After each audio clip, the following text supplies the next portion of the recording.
Эхэлсэн юм уу? Эхэлсэн юм уу? Яа. Зоохгүй юм уу? Микрофон хоёрхан байгаа. За солиод үүчээ тэгээд тий. Хэрэгтэй яг ярих гэсэн хүмүүс нь микрофоноо. За би эхлээд үгийн хоёр нь бол яриад явчихгүй. Зүгээр танд байж өгөөж. За. Одоо угсаа энэ ингээд явж байгаа хэдүүлээ энд нэг хидид мэдид хийгээд нэг яагаад шаардлага, насаадах шаардлага байхгүй. Ингээд ер нь бол бидний хүрээлүүлдэг шүү дээ. Тий. За тэгээд цуг аялсан ах нартаа, дүү нартаа, найзуудаа ямар ч байсан баярлалаа. Тэгээд 4-5 өдрийн аялал Туркээс Египт рүү бид хамтдаа явж ирээд өнөөдөр ингээд Улаан тэнгисийн ирэг дээр аялал маань өнөөрөө өндөрлөн өнөөдөр шөнө нисэн. Тэгээд аяллаа сэтгэл сонсъё гэд ер нь бол ингээд цогцолоод бичлэг хийгээд сууж байна. За Туркээс Египт явъя гэдэг санааг ер нь хэн гаргасан бэлээ? Энэ талаар за одоо ямар ч юм бичлэг үзэж байгаа хүмүүстээ өдрийн төргий. Тий. Тэгээ ямар ч одоо ингээд аяллахаа төгсгөл хэдүүлээ ингээд гоё дүнсэн нэгдсэн тийм яриа санал бодол ингээд ярилцаад сууж байна. Маргааш бид нэр ингээд өглөө Стамбул руугаа буцна. Тэгэхээр энэ аялал маань анх яасан гэхлээр энэ бол угаасаа одоо утгагүй маргааш Турк улсад Курбан баяр буюу одоо Тахилын баярын өдөр эхний өдөр байгаа. Тэгэхээр улсаа тэр улсад бүх нийтээрээ ажлын өдрүүдэд 5 өдөр амардаг байгаа. Тэгэхээр энэ амралтын өдрийг харуулад хэдүүлээ нэг гоё дурсамжтай нэг тийш явъя. Бас амралтын өдөр яаж өнгөрөөх вэ? Одоо Монгол бид нар цагаан сар наадмаар яадгүй гэдэг шиг Туркт бид нар ажил амьдардаг учраас бас энтхийн соёл усын дагаад бас энтхийн баяраар бас амардаг байгаа. Тэгээд тэр тухайгаа бид ярилцж байгаад тэгээд ер нь гадагшаа явъя. Эсвэл ямар нэгэн байдлаар ер нь бол аялын өнгөрөө зүгтээ амарч нэг явъя гэж байсан. Тэгээд инх төвшин амраатаа ярьж байгаа л тэгэл Дубай явъя. Эсвэл тэр гэдэг ингээл эсвэл ингээ Карадениз рүү явъя гэж байгаа л тэгээд гинт Египт явъя гэдэг шийдэлтэй. Ерөөсөө тийм хүн болгоны тэр дорж ирээд яг Египт бол ерөөсөө байсан юм шиг ер нь бол явъя гэдэг бодол. Гэхдээ яг тэр үед нь тэр санаан гарангууд хүмүүс амар тэрийг дэмжээл. Тэгээд ерөөсөө хамгийн зөв сонголт нь Египт юм байна гэдэг шийдэл түрээл. Тэгээл шууд билет аваад тэгээл ирцгээсэн. Тэгээд 7 хоног сайхан явж байна. Тэгээ бас энэхээр одоо бас хүн төрөлхтний одоогийн болоод өмнөх үеийн хуучин 7 гайхамшигныг болж илтсэн тэр гайхамшигыг өөрийн нүдээр үзээд хараад бишрээд тэгээд бас энэ тэрнийхээ дараагаар юм гоё аялын програм гаргаад тэгээд Улаан тэнгис ирэг дээр ингээд гоё амраад бас нэг ингээд нэг усанд хөлөө дүрж үтээд тэгээ буцах чинь одоо. За нааша явахтай холбоотой ямар асуудлууд байсан бэ? Виз авах шаардлагатай юу монголчууд? Тэгээд мөнгөнд хэмдэгт нь доллараар гүйлгээ хийдгүү энэ төр гэсэн асуудлууд бас төгөмөл одоо юу гэх хүн болгонд ч юм уу юу гэж сонсож байгаа хүн байвал эднэрт хэрэгтэй байж магадгүй. Энэ талаар уянгаас За ямар ч байсан миний хувьд бол санаа зовж исэн зүйл нь за одоо ингээд виз мизэнд орохгүй шууд очиод яг хаалгаар нь орох гэсэн чинь биднийг визгүү гэдээ оруулахгүй байвал яана гэж аяг санаа зовж исэн. Тэгээд тэгсэн чинь шууд тэр бол яг ийм одоо зарах зорилттой шууд ингээ $25 гэж бичсэн зүгээр ийм стикер бараг өгчдөг юм байлээ. Тэрийг паспортын дээрээ наагаал тэгэл орчдөг. Тэр талаар айгүй амар санагдсан. Энэ нь бол хүмүүст ингээд бас дараагийнх нь хүмүүс ирэхэд айгүй нэмэр болох бах. Энд ингээд ямар нэгэн визний асуудалгүйгээр шууд ирээд халхан дээрээс нь визийг авчиж болдгийм байна нэгдүгээр. Хоёрдугаарт одоо Египт паунд гэж байгаа. Паунд маань болохоор Турктэй доллартай харилцах харьцаа нь болохоор $1 50 паунд байсан. Ерөнхийдөө үн өртгийн хувьд бас яг тийм хүлээлт олох тавиагүй аялалд ийм үнэтэй байх болов хямдхан байх болов гэдэг хүлээлт тавиагүй. Тэгтэл ерөнхийдөө маш хямд байсан. Маш боломжийн үнээр одоо яг Египт гэдэг улсын хүн амын хувьд болохоор жоохон асуудлууд бас анзаарэгдсэн. Одоо жуулчдад арай үнэтэй үн хилдэг мэлдэг ч юм уу тиймэрхүү юмнууд анзаарэгдсэн. Тэгсэн хэрнээсээ л одоо Туркид ингээд амьдарцгаасан 3 4 5 жил амьдарсан тэрнээс олон жил амьдарсан юм хүмүүсийн хувьд бол айгүй хямд санагдсан. Ер нь бол одоо Монголтой харьцуулахад ч Турктэй харьцуулахад ч айгүй боломжийн үн төртөгтэй ер нь бол санагдсан шүү. Айгүй аялахад тохиромжтой. Гэхдээ яг хуу зарим нэг тохиромжгүй зүйлсүүд бас байсан. Мэдээж хүн амтны одоо хандлага хүмүүсийн ярьж байгаа харж байгаа нэ тэрэ гэдэг нөгөө нэг одоо жоохон шашны холбогдлолтойгоор ч юм уу эсвэл хүмүүсийн бас асуудлууд ингээд жоохон тулгарсан. Тэрнээс бусдаар бол тусдаа дахиад нэг асуулт ярив. Тэгээ. Тэгшэл юу байсан бэ гэдэг талаар ч юм уу ер нь дахиад нэг ярил зөвөр баг. За тэгээд ер нь бол саяны уянгагийн хэлдэг шиг бид нар бол нэг юу интернетээр визийн хүсэл илгээдэг ч юм уу тиймэрхүү явдал чирэгдэл угаасаа байхгүй. Зүгээр шууд нисч ирээд онгоцныхоо буудал дээрээс шууд виза аваад 25 еврогоор 25 доллараар шууд виза аваад орчдөг. Ер нь бол тэр визэн дээр бол айгүй асуудалгүй юм байна. Юу л юм бэлээ тийм дээр нөгөө Монгол улс маань өөрөө яг нэг e-визаг хаалганаар авч явдаг улсын чагсаалт болсон юм байна. Ер нь тий. Яа тэгэхээр түүнээс биш нөгөө нэг ус болгонд ирээд шууд өөр нэг байгаа шүү дээ. Тэгэхээр яг Монгол маань өөрөө яг тэр визгүй буюу хаалган дээр ирээд виз авдаг нөгөө нэг тэр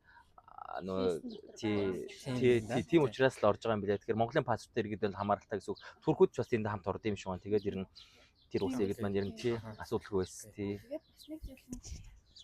Бас нэг зүйл нөгөө exchange дээр байсан. Exchange одоо турк мөрк гэж хаасаагүй exchange байдаг шүү дээ. Тэгэл гараал бараг илүү боломжийн үнээр солиулчих болов гэж утсан чинь шууд онгоцны буудал дотроо exchange нь яг визаныхаа хажуу талд нь ингээд exchange нь байсан. Тэнд бараг илүү боломжийноор сольж исэн. Тэнгүүд угаасаа анханасаа шууд паунд аваад явцсан зүгээр санагдсан. Доллартай харьцангуй жоохон үнэтэй байсан учраас паундаар шууд гүйлгээгээ хийгээд анханасаа паунда яг онгоцны буудал дээрээ солиулаад авчвал бас айгу ашигтай юм байлаа гэж харсан. Бас нэг зүйл гэх юм бол одоо энд заавал бид нэг exchange гэдэг нэг байгууллага юу хараадах шаардлага байхгүй шууд ATM-ын дээрээ бас мөнгө солилцдог бас тийм үйлчлэгээ байлаа. Энэ айгу надад тийм шинэлэг чих юм уу те өмнө харж байгаагүй зүйл байхгүй. Энэ бол айгу бидний одоо яг мөнгөтэй холбоотой энэ мөнгө солилцолтой холбоотой асуудлыг айгу хэлбэрчилж өгч илээ. Гэтэ тэр нь болохоор шааранд ирсний дараа тийм юу харсан, ATM харсан. Кайрод бол хараагүй штэ тийм ATM-нуудыг. Яг тэр бол уус Мисрийн өөрийнх нь яг банкны ATM тийм юм. Тэгэхээр яг Кайрод ч яг тэр банк байгаа болохоос яг энэ ATM бол хаач байгаа тийм бид нэр анзаараагүй байсан болохоос ш. Ер нь бүх байгаа хаа. За өөр нэмэлт тайлбар байхгүй бол дараагийн асуулт.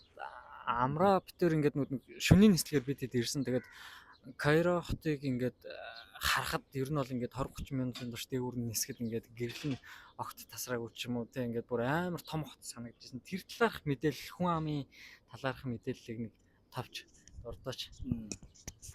За яг одоо яг шөнийн нислэгээр ирээд яг Кайро хотын дээгүүрийг онгоцтой явж байхад бол яг тухайн хот дээр анхны сэтгэл маань бүр ингээд 360 эргэжсэн. Ягаад гэвэл тийм төсөөлөл бол Кайро энэ аяллыг эхлэхээс өмнө бол тодорхой хэмжээний одоо турк аялагчдын подкастыг үзсэн.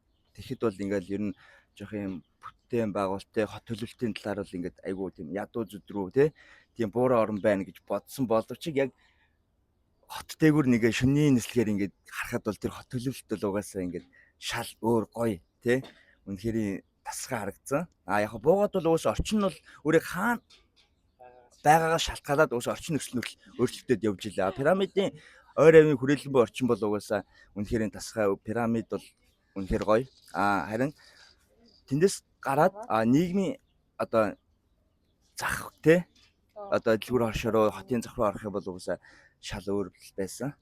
Тэгээд яг энэ шарм гэдэг хот руу ирэхэд бол энд бол яг угаасаа аялал жуулчлалын чиглэлээр төлөвлөсөн болохоор төдийлөн орчин бол үнэхээр тасгай байсан.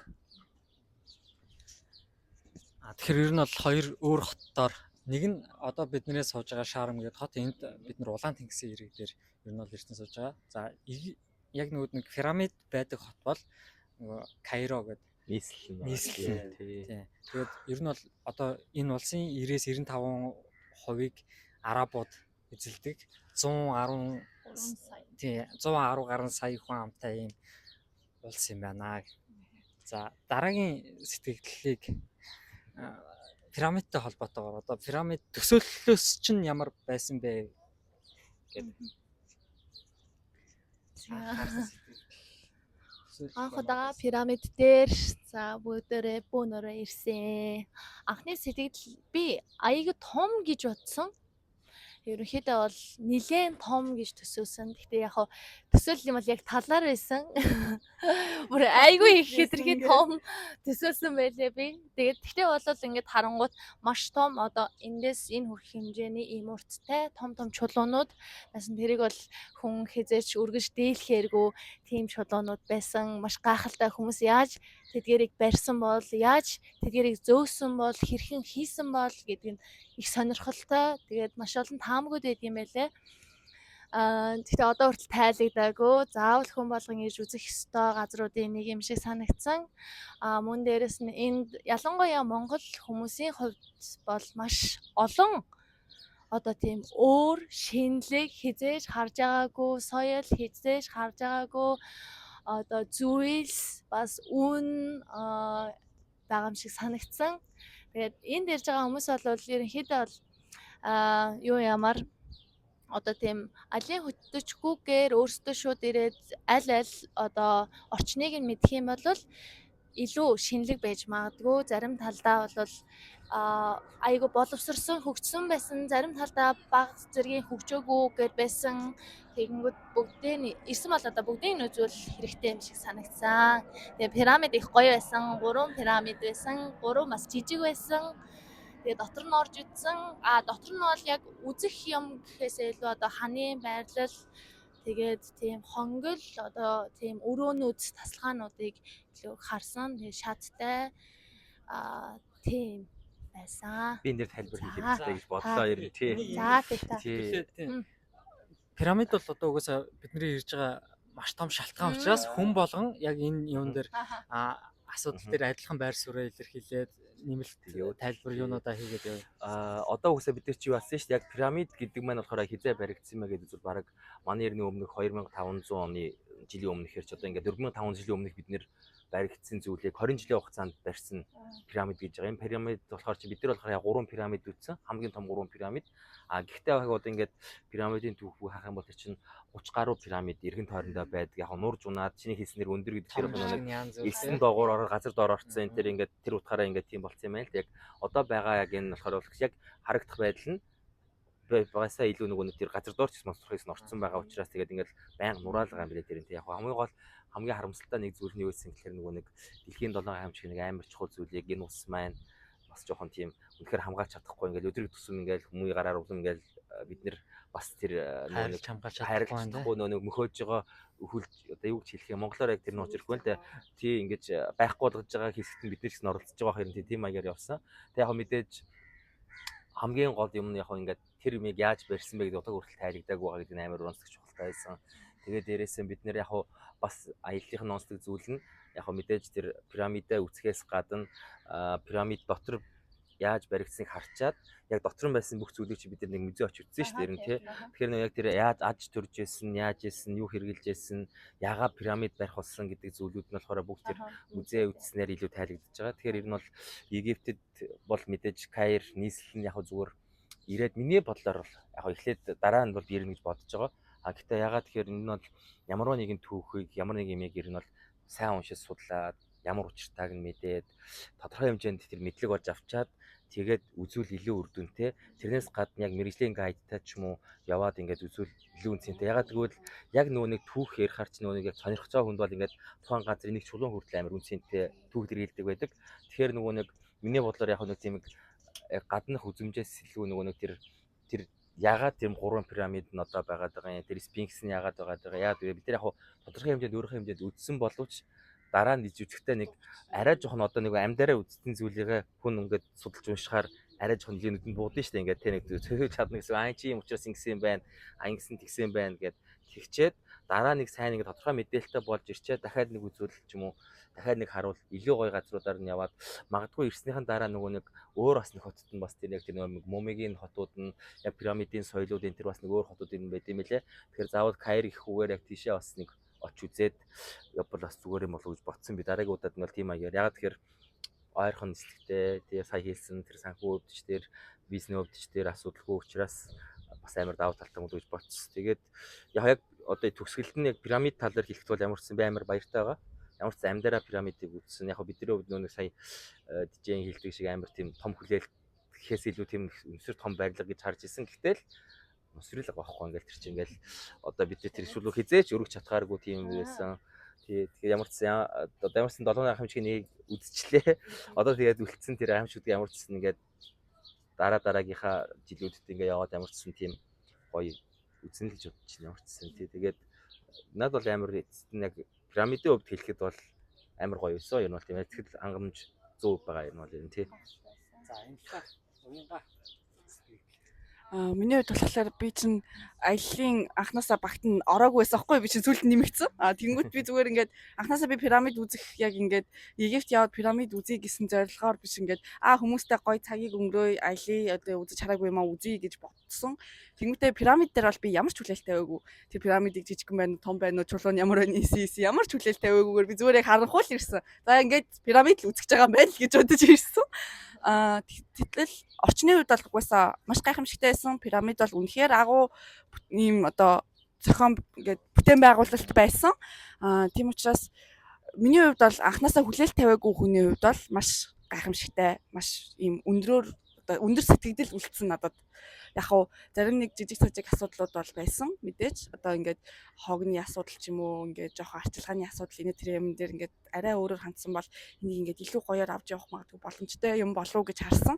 Гэхдээ л ерөнхийдөө хүн болгон ингээд ирээд үзээд энэ ийм зүйл байдаг юм байна. Ийм бүтээн байгуулалтыг ингээд босгох юм байна гэд түүхийг бас айгүй мэдэх нь ингээд чухал юм байна гэж бодсон. Одоо яг ингээд нүдээр үзээгүй огт бодоогүй төсөөлөөгүй байжгаад ирээд үзэх тэр талаараа судлаад энэ нь юм байдаг юм байна. Тэр нь тийм байна гэдг юм байна гэдгийг мэдчихэд ирээд үзэх хоёр юм айгүй өөр онцлогтой айгүй өөр байх байсан баг. Гэтээ эхний удаад бол ямар ч байсан ирээд үзсэн.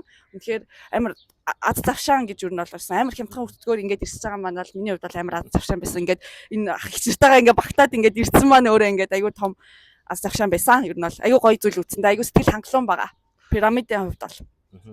Би тэн дээр яг нөгөө нэг л ганц л өгүүлбэр юм шиг нэг ягаад гайдтай ч юм уу түүхээ мэдээж ингээд судлах нь онцлог гэдэг нь тэгэхээр би яг Египт ирэхээс өмнө бас 10 хоног тэгээд нөгөө нэг яг нэг мэрэгжлийн түүхч хүмүүстэй хамт би ингээд 10 хоногор одоо тэр Илхаад ус гэдэг ингээд Монголын яг тэр ингээд ийм түүхтэй холбоотой бүх газруудаар ингээд яг тийм газар энд манай Монгол хатны тухай юм байсан, Монгол хааны тухай юм байсан, энэ хаан ийм эмнэлэг бариулсан байсан, энэ хааны ийм ордон юм байсан, тийм байсан ингээд яг ингээд түүхийн чиглэлээр ганцхан монголчууд ихгүй яг зүгээр үзэх ёстой газруудаараа ингээд үзээ яваад ингээд харахаар авч байгаа мэдрэмж байна амар өөр юм байл ингээд нөгөө нэг тийм тухайн цаг үед нь ингэсэн байх, тэгсэн байх ингээд мэдэрч авах. Зүгээр очиод нэг зураг эсвэл нэг тэр хан дээр ч юм үлдсэнийг туур очиод үзэх ч юм уу. Өөр өөр гэдэг тэр мэдрэмжийг авчаад ирсэн болохоор энд ирчээ тэрийг яг амар ингээд өвлөгдсөн мэдрэмж тэрээсэн байхгүй яран дэр тий. За одоо амрагийн За пирамидын хувьд бол одоо угаасаа хүн болгон мэднэ одоо хүн төрөлхтний түүхийн одоо үүсэл хөгжлөөс өнөөдрийн байдлыг хүртэл бүтээн байгуулалтуудаас одоо хамгийн одоо тий том бүтээн байгуулалтуудын нэг гэдэг нь угаасаа хүн болгон мэднэ. Одоо хүртэл яг хэрхэн барьсан тэр процесс нь хүртэл тайлагдаагүй байгаа. Энэ өөр утгаараа энэ байгууламжийг ямар онцгой болгож байгаа нэг байдал нэг байхгүй юу? Яг ирээд пирамидыг харахад бол угаасаа сүрдхийн аргагүй тийм бүтээн байгуулалт байсан. Зүгээр нэг ширхэг одоо чулуун хидэл нэлээд маш том тий амар тэгээд олон яг тэр пирамид дээр би ингээд яг алгаараа хүрэх тэр мэдрэмж бол над бүр үнэхээр гоё байсан тий. Яг тийм бүхэлд нь би 4500 жилийн настай тий зүйлд ингээд гараараа ингээд хурж ийна гэдэг яг миний одоо зүгээр яг хүн болж одоо байгаа цаг хугацаанд одоо хамгийн тийм одоо гоё цаг үеийн нэг байх хаа. Энэ цаашдаа шиг энэс одоо зөвхөн пирамид гэхгүй өчнөө гоё одоо тийм дурсгалтай газруудаар явчихсан. Яг энэ мөч маань бол яг миний хувьд бол ингээд хамгийн онцгой гэж дүгэн тийм онцгой мөчтэй нэг байх болно. Тийм энэ утгаараа зөв пирамид гэдэг нь миний хувьд болохоор ямар том одоо тийм сэтгэл төрүүлсэн өсөд тодорхой гэж бол би хэлж байна. За их төвшаахын сэтгэлийг сонсъё одоо. за би ч гэсэн одоо юу гэх ийм багасаа, тийм багасаа гэж ч юм уу. Ер нь бол нэг тэгж хүлээлт тавьж байгаагүй. Яг тодорхой хэмжээнд багасаахаа мэдээлэлтэй. Тэгээд ер нь бол очиод яг байдал дээр одоо үзэж байгаа тэр нь л айгүй гоё санагдчихсан. Ирээд харсан угаасаа ингээд үгүй төсөөллөөс давсан тийм мэдрэмж бол угаасаа толоос хараад угаасаа тийм мэдрэмжийг авч чадчихлээ. Тэр 3 одоо Кайр хотод байгаа хамгийн алдартай 3 пирамид бол одоо ингээд үгүй тэр тэгш өнцөгт хэлбэртэй ертөнцийн дөрвөн зүгийг заасан хоорондоо ямар ч юм нэг тэр геометри хэмжээний юу шийдлүүд инженерийн шийдлүүдийн хувьд хүртэл төгс төгөлтөр байж чадж байгаа байхгүй. Тэгээд хамгийн одоо юу гэдэг дундаж нэг чулуун 2.5 тонн тэрнээс дээш ингээд 15 тонн хүртэл зинтэй чулуунуудтай гэдэг одоо бидний одоо юу гэдэг нь бүтээн байгуулалтыг хийж бүтээдэг арга технологиор бол би бол хувьдаа мэдэхгүй пирамидыг хүмүүс барьсан юм уу гэхэд эргэлзэхэр хэмжээний ч юм уу ийм бүтээн байгуулалт ийм зүйлийг ирээд ойрхоноос үзээд хурж үзээд дотор нь ороод үзэх мэдрэмж бол угаасаа үнэхээр гайхалтай байсан. Одоо сэтгэл хөдлөл бол тийм ингээд нэг би нэг хэл гаргадгүй л те гэхдээ л одоо ингээд ер нь амьдрал бас ингээд ховорхон мэдэрч болох мэдрэмжүүдийн нэг байж чадсан. Тэр бол ингээд үнэхээр гоё яасан гэж харж байгаа. За өөр пирамидтай холбоотой нэмэх зүйл байгаа. Өөр пирамид байхгүй надад бол байхгүй. Ер нь бол гоё мэдрэмж чухал байсан. Хоёр сэнж ер нь. За ер нь бол бүгдөө нэг сэтгэл хангалуун гоё мэдрэмжтэй үлдсэн юм байна. Тий. За дараагийн асуудал Каир хотын төв музейг бид нэр очиж үзсэн. За тэр музейтэй холбоотой сэтгэлдлүүдээ бас тий яг хэлий гэсэн юу байвал товчхон яриа явчих. Амнаас хэлнэ. За. Тийм. Одоо энэ Кайрот яг тэр үндэсний үндэсний юм Кайр музей гэдэг байгаа. Тэр төв музей. Тэр нь бол ерөнхийдөө яг миний уншснаар бол одоо яг энэ Британи улсын Египчийн өөрөө Английн нэг колони улс байсан 1920-ад оны үед. Тухайн үед бол яг баригдаж ашиглалтанд орж үйл ажиллагаа явуулж эхэлсэн. Тэр үед яг уусаа яг Англиас бол археологийн археологийн юу нь бол археологчид бол пирамидыг бол ингээд судалж тий. Тэнд бол ингээд энэ идеологийн зүйлүүдийг гаргаж аваад тухайн музейд ингээд байршуулсан. Тэгээд яг зүр тэр энэ эртний Египтүүдийн тэр зандан шул юу гэх юм тийм үү? Зандан шул гэж очиж болно шүү дээ. Энэ зан үйл нь өөрөө ямар тийм миний мэдэхгүй зүйл байгаа байхгүй юу? Ямар гайхалтай юм бэ? Тийм шал өөр ертөнц угаасаа тэр тайлбаруудыг ингээд хараад ингээд ярилцж байгаа тэд зүгээр ч ингээд хүнийг ингээд нас барсан хүнийг ингээд аваачаад ингээд маалт боогоод ороогоод нэг тий юм хийчдэггүй байхгүй. Анх бол би бол тийм л юутай байсан. Тий төсөөлттэй байсан. Гэвч тэнд болохоор маш олон нарийн технологи процессыг явуулжсэн байхгүй. Тэр нь өөрөө надад бол үнэхээр гайхалтай санагдчихсан. Тий. Тэгээд энэ нь л юм их үү. За дараагийнх нь шууд уянгаа хэлээ. За тий. Миний хувьд болохоор би нэг амар музей үздэг төрлийн хүн биш. Гэхдээ музей үзсэн нь бол амар чухал байсан. Ягаад тэгэхээр яг амраахтай адилхан бодолтойс байхгүй юу? Бодолтой ч байх уу, бодоочгүй угаасаа. Бүр ядгийн ч бодоогүй. Зүгээр л амар хөнгөн ирсэн. Тэгээд тэмүүт яг ингээд тэднийг уншаад ингээд мэдээд ингэдэг юм байна, ингэдэг юм байна гэдгийг нь ойлгоод тэгээд дээрэс нь ингээд зарим бас бүх яг ийм Тутанхамуны мумийн энэ төр байгаагүй ч гэсэн өөр бас ингээд бас хүмүүсийн мумижуулсан тийм муминууд нь бас байсан. Тэднийг харсан амар тийм амар өөр энерги мэдрэгдсэн. Айгүй юм өөр энерги мэдрэгдсэн нэгдүгээрт хоёрдугаарт сүрдсэн. Тутанхамуны бас тэр яг хэсэг рүү н ороод яг тэр нэг юм өөр орчин руу орчиж байгаа юм шиг бас ийм мэдрэмж аягүй их төрсөн. Яг ийм айдастай ч юм шиг нэг ийм айгүй өөр энерги төрсөн юм аа. Яг тэр зүйлүүд жишээлбэл тэгээд дээрэс нь яг музейг бол гайдтай явуул айгүй чухал санагдсан. Яг тэрийг ингээд энэ нь тэрэгдэг, тэр нь ингэдэг гэдгийг ингээд ялангуяа гайдтай яваад ингээд сонсоод явбал илүү утга учиртай байсан юм санагдсан. Гэхдээ ерөнхийдөө ингээд бас мэдлэгийн хэмжээд уншаад ингээд тэр нь ингэдэг юм байна. Тэр нь ийм үетэй. Евчин ингээд ийм үеуд ингэж гарсан ингэж түүхийн өмчлгүүд байсан юм байна. Нэ тэр гэдгийг зөв ингээд хальт уншиж хахад ер нь бол амар учиртай байсан. Илүү гайдаас сонссон бол илүү их зүйл мэдээлэл бас хоригдлуулах боломж юу нь бол байсан баг. Тэгэхээр дараагийн удаад ингээд ирэх бол гайдтай магадгүй явах шаардлагатай. Өөр бас Grand Muse гэж тэнд нэгдэж байгаа музей байгаа. Тэр мөрийг бас үзүүл айгүй чухал санагдсан.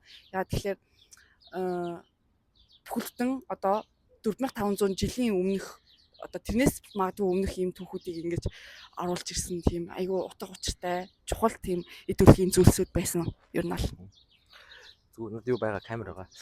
Камерын микрофон байгаа. Ер нь бол ийм байсан. Энэ дээр нэгдүгээрт нь яг мэдээж тэр түүхтэр яриа жоохон амраатай жоохон би санал нийлэхгүй. Тэр нөгөө нэг ягаад тэгэхээр 1920 биш анхын чинь нөгөө нэг 1860-аад оны үедээс анхны матлахууд эхлээд нээж эхлээд ер нь тэгээд тэрнээс цуглуулад ер нь бол музейн түүх бол яг тэр нөгөө юун дээр байсан ш 1800 оны төгсгөл 900 оны ихэр ингээд Австралийн музейтай хүртэл хоорондоо ингээд ийм юм уу явуулдаг нөгөө нэг юу гэдэг лээ. Шүтээ ажиллаатай. Тийм ингээд ийм бүтээтгүүнээ үзмрүүд ингээд солилцсон молцсон явуулсан юм тийм гэсэн бичгүүд хүрт байсан бохгүй. Тэгэхээр яг нөгөө нэг яг музей маань болохоор ер нь бол том музей, анхны музей, хамгийн түүхэн музей. А сүүлд уяагаа хэлсэн юм 3 музей байгаа Каир хотод гэж. Тэрний хамгийн одоо хуучин буюу том музей одоохон тэр байгаа гэж. Тэгээд тэр музей нь болохоор ер нь бол миний хажигсаар юм байсан нөгөө ийм Египт улсын түүхийн өөрөө ингээд нөгөө нэг манай нэр нөгөө тэр 2005 оноос эхлээд ингээд тэ дээд үе Египт дунд үе доод үе тэгэн гутаа ингээл дараачийн нөгөө нэг усууд эхлээд Роми орн ус мус ороод эхлэн гутаа ингээ музейн ч гэсэн яг тэр үзүүл болдрууд нь яг ер нь бол ингээд юу болсон байгаа байхгүй ингээд нөгөө яг тэр цаг хугацааных нь аяллаар ингээ яг тэр үтэртгнийх нь яг тэр нөгөө нэг хан дээр бичсэн зургнууд юмнууд нь тэр моминууд юмнууд ингээ яг түүх соёлынх нь онцлогоор ингээ явцсан музей ингээ яг тийм магаар яваад тэг яг нөгөө нэг Роми эзэнт гүрний үед болохоор арай жоохон тэр нөгөө нэг муми угсаа байгаагүй юм билэ ягаад тэгэхээр тэр үед амьдарч ирсэн хүмүүсийн энэ илгэсэн ч гэсэн шашнаас болоод нэг өстө христиан шашинд ороод христиан шашинд дэр нүгөөсөө муми гэж уусаа байдгүй юм байна.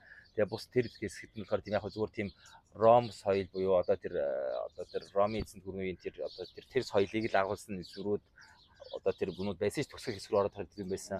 А гэхдээ яг нөгөө нэг яг тэр Ром одоо нөгөө нэг тэр музей болохоор яг энэ бол ерөнхийдөө дүгнээд хэлэхэд миний ойлгосноор зүгээр тэр бидний үтсэн пирамид хоосон байсан шүү дээ. Тэр пирамидаас олцсон олдруудыг нэр нь аач тийм тавьсан. Тэгээд гол зүйл нь тэнд байсан юм тий. Тэгээд мэдээж тэнд яг мэдээж нөгөө нэг мумин байсан. Бас хамгийн гой чухал юм тэр сая хийний хэлсэн тэр хааны хэрэгжилжсэн алт цэвэр алт байсан. Тэр өөр ингээд тий ингээд ийм өвчтөөгөө ингээд малгайтай. Одоо чи нөгөө ингээд муми чи өөрөө нэг тийм манайхаар нэг шарилж ирэх юм дөрвөлж хайрц хийгээд дотроо нөгөө нэг тэрэн дээрээ юм нэг юм гадуур юм манаагаар тийм нэг авс гэж хэлдэг үү монголоор мэдгүй ангийн юм хийгээд тэрэн дээр нь ингээд нөгөө нэг таглагаа нээж ягаад мумийнхаа толгойн хэсэгт нь заавал ийм маск маг юм хийдэг ус тэр ингээд тийм алт магаар хийцэн байж байгаа. Тэр нь ингээд үсгээд бас тий бичсэн тий. Тэгээ тэр мэрийг ингээд тавьдаг бай. Тэр мэрийг яг алтаар ингээд байсан амар тийм магадгүй амар ингээд хэрвээ зөндөө алт оролцсон байсан айгу одоо юу гэх юм бидний төсөөлж байгаа шиг одоо байгаа шиг ч юм уу ийм Египт биш. А тэр музей байгаа олдуруудыг харахад тийм илүү хөгжингүү одоо юу гэх юм тийм баян тансагч юу гэх улс байсныг тухайн үед гүрэн байсныг үгүйсэхгүй тийм олдурууд байлаа штэ. Алтаар мөнгөөр ингээд нэг авс одоо хайрцагнуудаа хийсэн тийм. Тэгэхээр бас тий. Тэгээ хийцэн тэр нэг чимэглэл гоёл зөвлөлт энэ төр бол ялцчихгүй. Тийм солон сонин юм ээ. Хоёр нь тийм юу л явсараа.